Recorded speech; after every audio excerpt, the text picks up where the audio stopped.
Hello beautiful soul! Welcome back to my channel. This is Mei Chang Ame from Japan, Scorpio Kabayan. This reading is for you. Maraming salamat muna sa aking mga subscriber, new subscriber, cross-watcher, at sa mga bagong pasok dyan. Welcome na welcome kayo sa bahay ni Ate Amy. Maraming salamat din sa nakataba ng puso yung mga comments dahil halos lahat kayo is resonate. Skip comment lang mga kabayan na yung energy is naiwan dyan. Pati pangalan nyo, binabasa ko, makuha ko lang inyong energy, makaresonate na kayo sa ating reading. And syempre, maraming salamat din sa mga nagbibigay ng donation. Yes, at kay EM Square at sa iba pa, God bless you all. I appreciate it. You're always kasama kayo lahat sa aking dasal. And syempre, salamat din sa mga nagpa-personal reading. Kung gusto nyo na personal reading, nasa baba po ng video na to, how to contact me. And syempre, this is a general reading, kabayan ni Scorpio, kahalin mo lang sa iyo at itapon ang hindi naman para sa iyo. Maaring ito is vice versa, maaring energy mo, energy ng person mo, energy ng malapit sa puso mo. Maaring ito is nangyayari o mangyayari pa lang. Maaring related sa work, life, job, friends, family member, co-workers o sa business mo. Use your own intuition, lawakan ng isipan. Tandaan nyo, hindi nyo po ito personal reading, okay? Huwag kayong masyadong maapektuhan sa ating reading kasi ang dami-dami nyo pong energy sa mundong ito.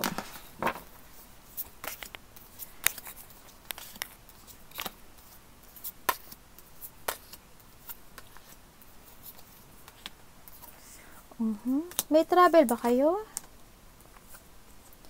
May mga gusto kayong ma-achieve pero hindi nyo alam kung paano, no? Let's begin.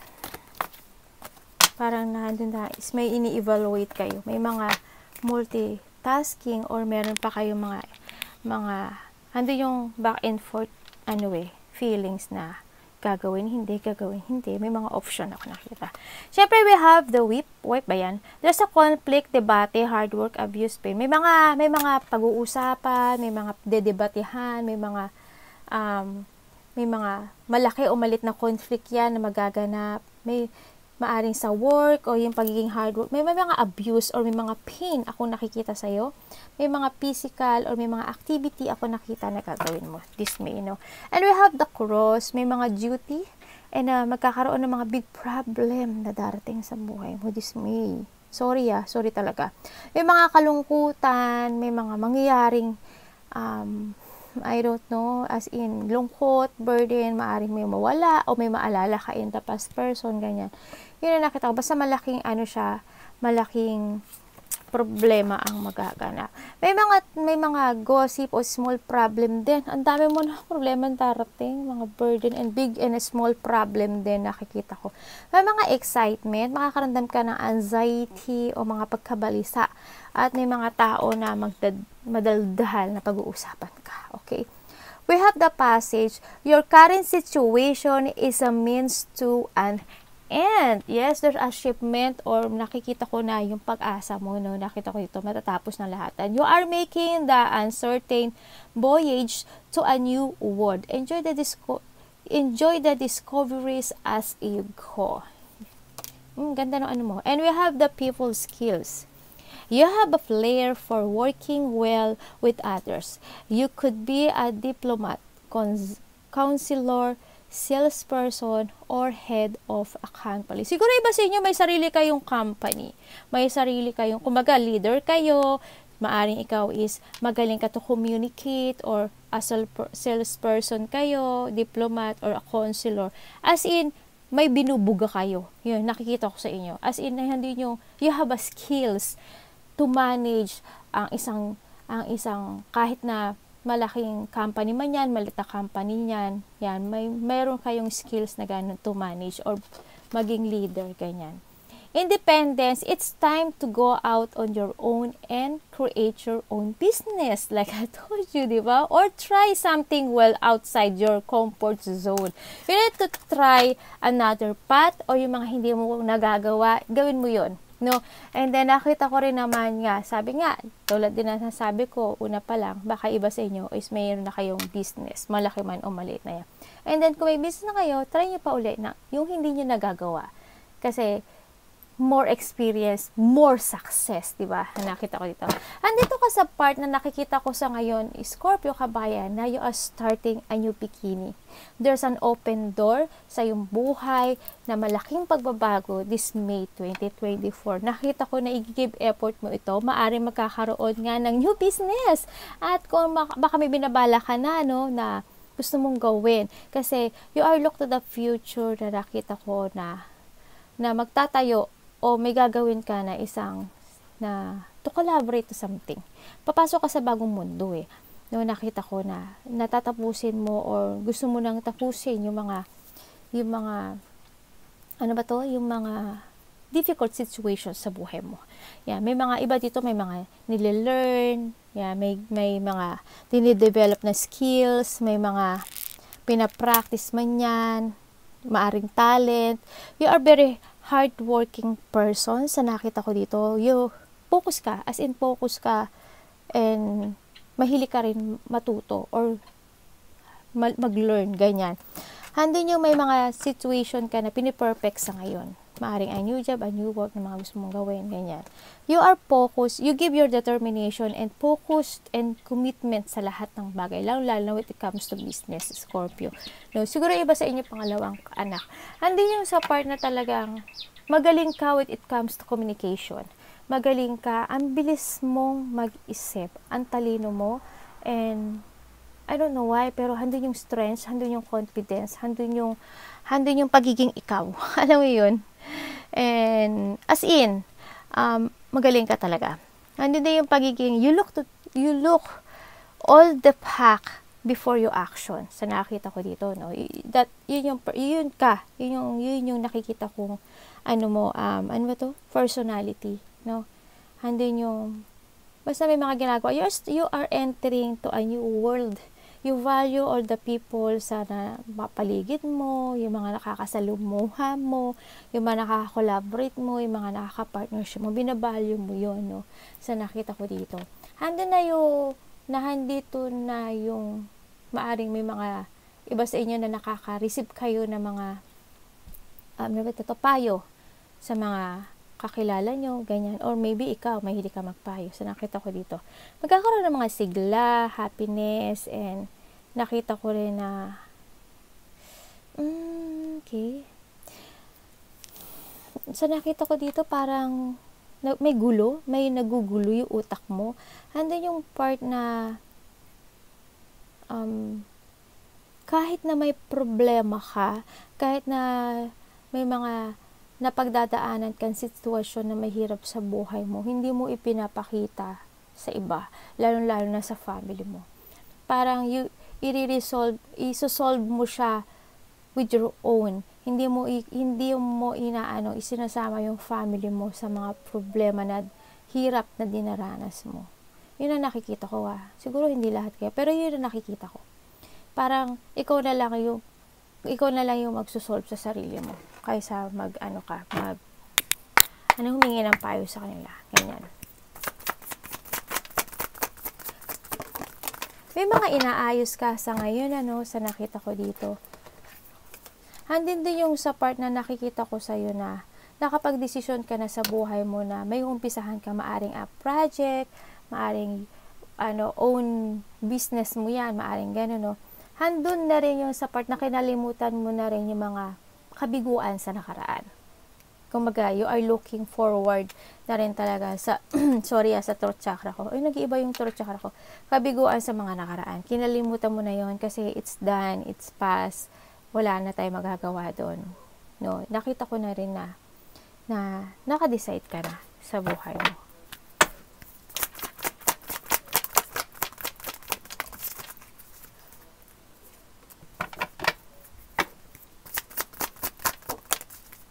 Wow.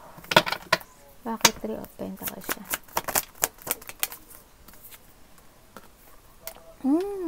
Okay. Ganda.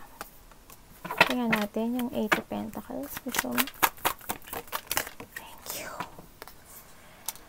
Wow. Okay. Andito yung, iba nga sa inyo may business. Iba sa inyo, baka maitayo pa kayo na iba pang business o pagkakaperahan. Ibig sabihin, kung may business na kayo, o may trabaho na kayo, mayroon pa kayong pagkakaperahan na gustong gawin. So, nakita ko dito na you look at to the future and syempre, yung dreams mo sa buhay mo, hindi lang para sa iyo Kasama mo yung family mo. Kasama yung success mo, kasama yung family mo. Handun yung maraming excitement. May nakakaramdam ako na nakikita ko na parang you are exciting sa mga gusto mong gawin ngayon sa buhay mo. Sa nakita ko, handun yung saya, handun yung sigla, handun yung bumalik na, thank God, handun na yung bumalik na yung sigla mo sa ngayon, sa nakita ko to. May mga opportunities daw na darating in the future sa'yo. At may mga darating na, alam ko may ginagawa ka na, you are very exciting sa nakikita ko dito. Magkakaroon ng mga material happiness and then magkakaroon ng abundance and enlightenment when it comes sa'yo. Yan, makakaroon ka na ng freedom and be open lang, sa nakita ko dito. May mga success, enjoy, and recovery from the past. Syempre, nandun na nakita ko na naka-recover ka na. Yung saya, more on look to the future and more excitement ang nakikita ko sa'yo. Yan, exciting ka rin sa pag-collaborate sa ibang tao, sa nakita ko dito. Pinapakita mo yung sigla. Kaya ang daming tao na nakikipag-partnership sa'yo, nakikipag-deal sa'yo, ganyan. Kasi handun yung sigla, hindi pinapakita yung kabiguan mo sa buhay mo, if ever na meron ka. Hindi mo isinasama yun sa kanila, hindi mo pinapakita sa harapan nila. It's good yun. Handun din yun sa nakikita ko na minsan nagkakaroon ka ng mga jangling na naiisip mo siguro na kung magsasucess o ma-achieve mo yung mga gusto mong gawin o yung mga ginagawa mo, ma-achieve mo naman. Nakita ko dito, magsasucess ka, may increase ng money ako nakikita sa'yo.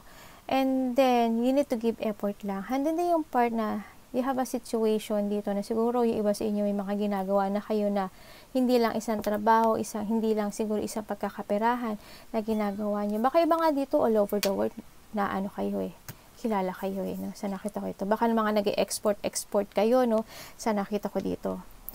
Yan. Marami ring, o kaya ikaw ang ayun nga, export or ikaw ang nagtitinda sa iba't ibang lugar o iba't ibang bansa. Ganyan nakikita ko. Marami nakipag-communicate sa'yo sa iba sa inyo. Maaring taga-ibang lugar, tapos o kaya taga-ibang bansa, ganyan. Ang nakikita ko. Andito rin yung part na kaya mong i-handle yung buhay mo o yung situation mo sa ngayon. Kahit na busy ka, kahit ang dami mong ginagawa, kaya mo siyang i-handle. Kaya mo i-handle yung sarili mo kahit na minsan nakakaranas ka ng hirap o nakakaranas ka ng hindi gusto mo yung feelings mo na minsan siguro nakakaramdam ka ng pagkalito, lungkot, ganyan, pagkakamali. Kaya mo siyang i-handle. Hindi yung, as in, kaya mong i-balance and kaya mo i-control yung sarili mo. Sa nakita ko dito. Very good yung mo.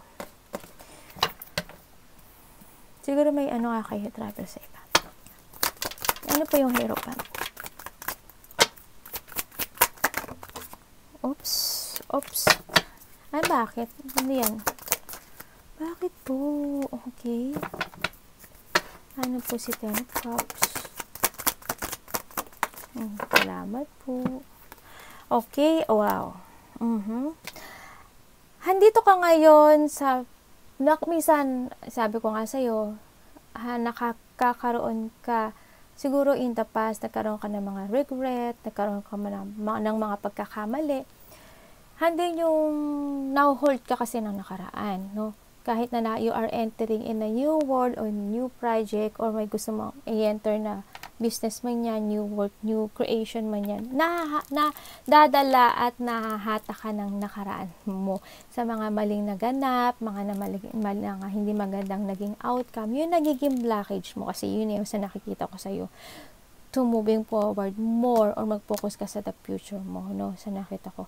Siguro, wag ka na lang munang mag-isip, Siguro, this is the time muna na baka iba sa inyo hindi pa nakaka-heal sa mga heartache na naranasan nyo sa buhay nyo, It's time to heal and be focused and this is a time to make it real and yung mga goals mo, settle mo yung mga gusto mong iset na goals, ganyan, be focused, iba dito baka nagsisave ng money, nag-iipon ng money, you are the person din na hindi ka pala bili, no, sa nakita ko dito, binavalue mo yung bawat sente mo, binavalue mo yan no, you want to secure kasi yung future mo.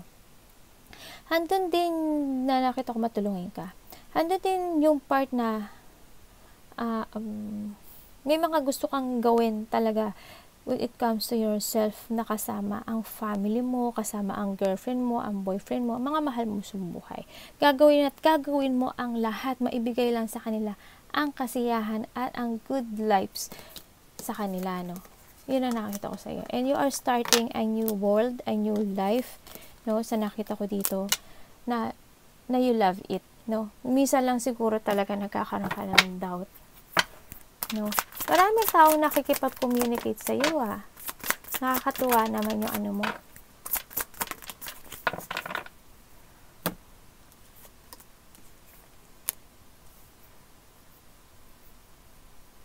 Siguro minsan iba sa inyo nagkakaroon kayo ng problema with it comes to communication or with it comes to stability o kaperahan, ano. Siguro dumadaan kayo rin minsan sa parang handun yung part na nakikita. Okay. Teka lang Okay. Thank you. Okay. Handito yung part na, yun nga, nakikita ko na kahit na walang-wala ka na, kahit na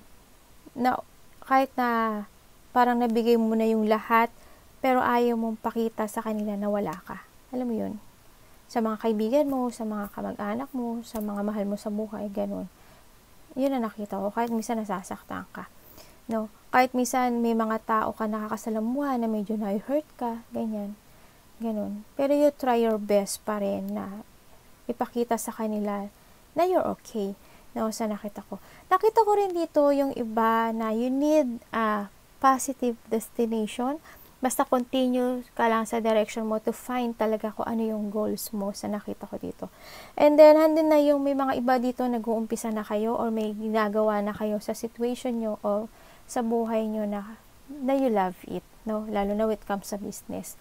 Nakita ko dito. And kailangan mo rin siguro na may mga ideas kasi ako nakita sa iyo na gusto mong gawin, no? Sa nakita ko, you need to chase your dreams. May mga biglaang mangyayari na gusto mong gawin sa buhay mo, maaring a new project, o maaring may mga tao, o may mga kakilala ka na bigla na lang makikipag-communicate sa iyo. Yun nakita ko sa iyo. More on communication this May, Scorpio, more on ideas, more on project, more on new beginning and new journey sa buhay mo na alam ko na you love it, na alam ko naman na gustong gusto mo kasi nakita akong success, happiness, achievement dito. Mas mamahalin mo pa yung ginagawa mo ngayon, no? Mas mamahalin mo pa yung sarili mo sa nakita ko dito. It's good, very good. Kahit nakakaramdam ka ng hirap o hindi stable na feelings o situation man yan o kaperahan man yan, yan. You try your best pa rin talaga na maging okay ang lahat.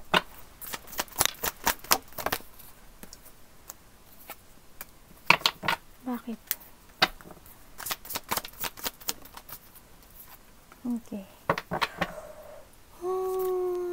In the past talaga, as in nagkaroon ng mga pagsisisi o mga hindi na-achieve na dreams o hindi na gusto, mga pangyayari na pinagsisihan na regret ka. Maaring may mga nawalang pera, maaring nagkaroon ng kaguluhan, napagod ka. Yun, nakita ko, no?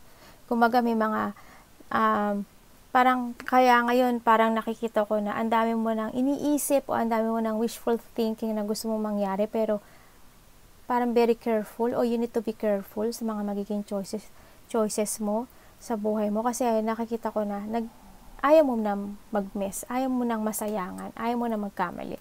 Yun nakita ko ay kumbaga ganun, nagiging wise ka na sa ngayon. And syempre, you need to trust yourself, your intuition, when making a decision, right? And be patient to make a choice, no? Sa nakita ko dito. Yan, nakikita ko naman na handun na you want to secure yourself and your family to the future. Kasi nakita ko nga sa inyo, kanina ko pa nakikita yun, na nagsisave na kayo ng money, no? Bakit nahandyan po siya? Nandun din na part na kailangan nyo na rin i-leave behind o i-release yung, okay. In the past talaga, sobrang ang daming suffer, ang daming sacrifice, ang daming nag-shattered na dreams sa sarili nyo, ang daming sakit na naganap sa buhay nyo nang dahil sa kaperahan or negosyo. Yun ang nakita ko sa inyo, no? And this is the time na talaga na you need to chase your dreams. And huwag kang lumabas ka dyan sa comfort zone ng mga pagsisisi, no? Kasi hindi yan makakatulong sa'yo, no? Isipin mo yung ngayon, isipin mo yung future. Huwag mong isipin yung nakaraan. Okay, this is a time na i-achieve mo yung mga dreams mo, no? Huwag mong panghinayangan yung nangyari kasi nangyari na yan, no? Arigatou namaste, God bless.